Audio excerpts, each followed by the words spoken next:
Do you have leftover ham? I've got the recipe for you.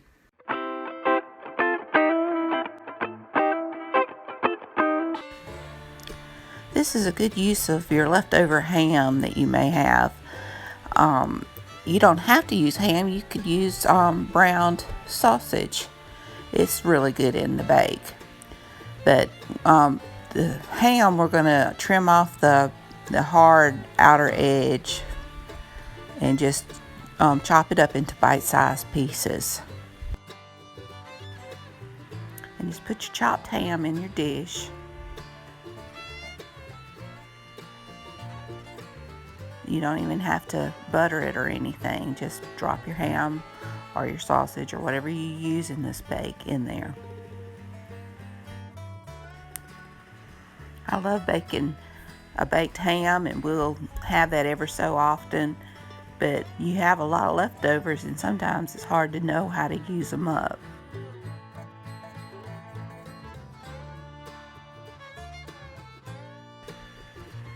And once you get your ham in your dish, you can start adding other things that you may like on there. Tomatoes to me would be good, but my family wouldn't eat that. So I'm adding green peppers and onions to mine, just like you would an omelet. You could put whatever you put in an omelet in this.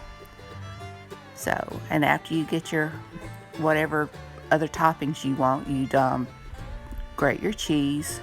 And I like grate my cheese best because it's creamier than the store-bought grated, but you can use whichever you want to. And you just want a good amount and spread it over the top of your ham and whatever else you used. And I have my oven preheating at 400 degrees.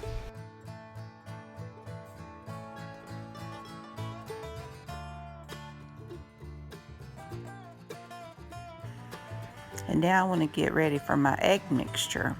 I used about 8 whole eggs and whatever seasonings you want to use. I used oregano, parsley, and just a little bit of rosemary and salt and pepper. Egg overboard. I washed my hands.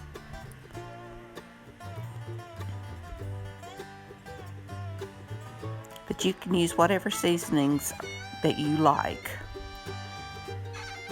And then I just put a little dash of milk in there. I would have used cream, but I didn't have any. And just mix it up really well and pour over the top of your ham and cheese. After you get everything done, just cover it and you can let it set for a few hours in the refrigerator or overnight. And voila, there it is, and it's so good. I baked it for about 30 minutes, but you want to bake it just long enough to where it's not jiggly. You can stick a knife in to make sure it comes out clean. I hope you'll give this recipe a try. You won't be disappointed. Till next time, bye.